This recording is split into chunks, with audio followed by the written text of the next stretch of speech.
అండి, ఎలా ఉన్నారు అందరూ? ఏం చేస్తున్నారు? బాగున్నారా? నేనైతే చాలా బాగున్నానండి. మీరు కూడా బాగుండాలని మనస్ఫూర్తిగా కోరుకుంటున్నాను. ఈరోజు మన ఛానల్లో చిక్కుడుకాయ కూర ఎలా తయారు చేసుకోవాలో చూసేద్దాం. అది కూడా టమాటా లేకుండా రైస్లోకి చపాతీల్లోకి చాలా టేస్టీగా ఉంటుందండి. మీరు కూడా తప్పకుండా ట్రై చేయండి. ఈ కర్రీకి కావాల్సిన పదార్థాలు ఏంటో చూసేద్దాము.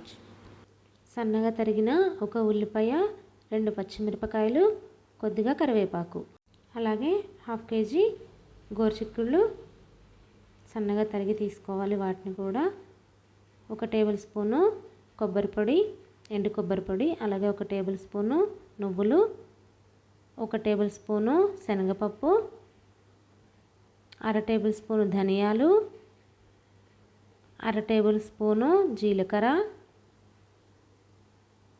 1/2 టేబుల్ స్పూను మినపప్పు,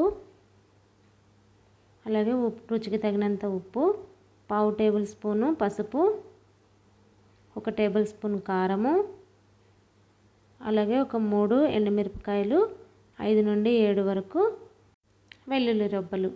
ఇవన్నీ మనకి మెయిన్గా కావాల్సింది. ముందుగా గోరుచిక్కుల్ని ఉడికించుకోవాలండి. దీనికోసము వాటర్ పోసుకొని కొద్దిగా సాల్ట్ వేసి ఉడికించుకోవాలి. ఇవి ఒక పక్కన ఉడుకుతూ ఉన్నప్పుడు ఇంకో స్టవ్ మీద కళాయి పెట్టుకొని దీంట్లో ఇప్పుడు నువ్వులు, ఎండుమిరపకాయలు, ధనియాలు వేసి వేయించుకోవాలి. ఇవి కొంచెం వేగాక ఎండు కొబ్బరి పొడి కూడా వేసేసుకోవాలి. వీటన్నిటిని డ్రై రోస్ట్ చేసుకోవాలండి. చక్కగా వేగించుకోవాలి. ఇవి వేగిపోయాయి కదండి, వీటిని పక్కకు పెట్టేసుకుందాము. ఇప్పుడు వీటిని మిక్సీ జార్లోకి తీసుకొని ఫైన్ పౌడర్ లాగా మిక్సీ చేసేసుకోవాలి.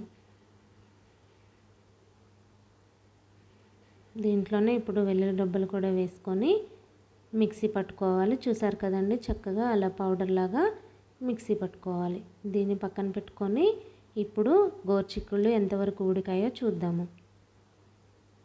చూసారు కదండి, ఒక 70% ఉడికిపోతే సరిపోతుందండి.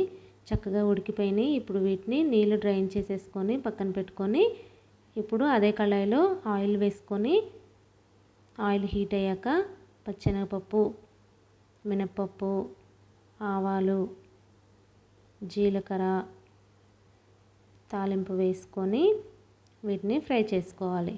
ఇవి కొంచెం వేగాక ఉల్లిపాయ, పచ్చిమిరపకాయ ముక్కలు కూడా వేసేసుకోవాలి. దీంట్లోనే కరివేపాకు, వీటన్నిటిని చక్కగా వేయించుకోవాలి. ఇప్పుడు కొంచెం పసుపు వేసుకొని ఒకసారి బాగా కలుపుకొని ఇప్పుడు గోరుచిక్కుడుకాయ ముక్కల్ని యాడ్ చేసుకోవాలి. వీటిని ఒకసారి బాగా కలుపుకోవాలి. ఇవి ఆల్రెడీ ఉడికినవే కదండి, ఫ్రై చేసుకోవడం కూడా ఎక్కువసేపు పట్టదనమాట. ముందు అలా ఉడికించుకోవటం వల్ల ఫ్రై త్వరగా అయిపోతుంది. ఇప్పుడు దీంట్లో కారము, ఉప్పు యాడ్ చేసేసుకోవాలి. ఇందాక ఆల్రెడీ ముక్కల్లో కొంచెం ఉప్పు వేసాం కదండి, చూసి వేసుకోండి. ఇది ఒకసారి బాగా కలుపుకోవాలి. చూసారు కదండి, చక్కగా మగ్గిపోయినాయి ముక్కలు. చాలా పీచు పదార్థం ఎక్కువగా ఉంటుందండి గోరుచిక్కుల్లో. హెల్త్కి కూడా చాలా మంచిదన్నమాట. ఇప్పుడు ఇవి కుక్ అయిపోయినాయి కదండి, దీంట్లో ఇందాక గ్రైండ్ చేసుకొని పెట్టుకున్న పౌడర్ని వేసేసుకొని బాగా ఒకసారి కలుపుకోవాలి. అంతే అండి, మన ఎంతో టేస్టీ గోరుచిక్కుడుకాయ curry ready. Thank you for watching. మళ్ళీ మంచి వీడియోతో మళ్ళీ కలుద్దాం. అంతవరకు బాయ్.